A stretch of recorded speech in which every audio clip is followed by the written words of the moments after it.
मी काही कोणा अशा मोठ्या भांडवलदाराचा मुलगा नाहीये. मला इथल्या मातीचं दुखणं कळते. आज माझी कविता सगळ्या चॅनलवर गाजते. पण जेव्हा मला वाघचौरे सरांचा फोन आला, माझा जेव्हा फोन मला कोणाचा येतो ते धोनी सुद्धा मी ओळखतो की किती मायाळू असतात. मी काळजात कोरलेलं नाव आहे Waghchaure sir. Actually MIDC area म्हटल्यावर इथं कारखानदारी पाठ बनतात, यंत्र आहे. परंतु जेव्हा मला इथं आल्यावर जाणवलं तेव्हा वाघचौरे सरां माणसं घडवण्याची जी फॅक्टरी आहे ही मला सरस्वती विद्या मंदिरात दिसून आली. यांना मी विनम्र सलाम करतो.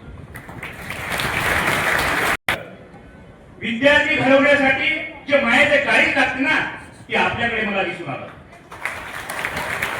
मी अतिशक्ती म्हणून बोलत नाही. या बाजारूष संस्कृतीमध्ये तुम्हाला माहिती आहे शिक्षण कसं बनत आहे.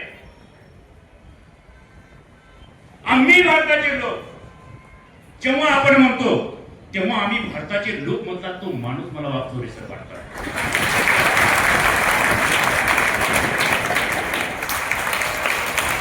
तो शाळेवर प्रेम करतो, गावावर प्रेम करतो, राज्यावर प्रेम करतो, माणसावर प्रेम करतो. त्याला माहिती काहीच लागते कोणाला.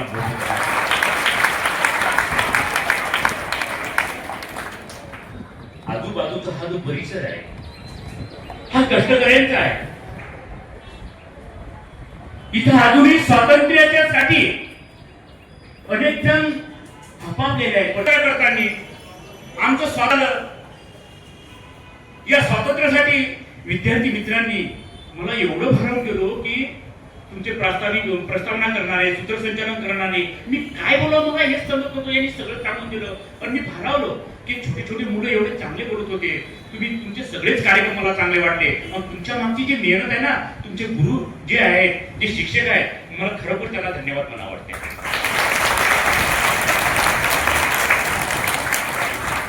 आपल्याला संविधान दिलं. समता, न्याय, स्वातंत्र्य आणि बंधुत्व. आपल्याला लोकशाही टिकवायची आहे, आपल्याला लोकशाही मजबूत करायची आहे आणि हे मूल्य रुजवण्याचं काम वाघचौरे सर करत आहे. प्रधान आहे उद्याचा एकदम चांगला नागरिक आहे.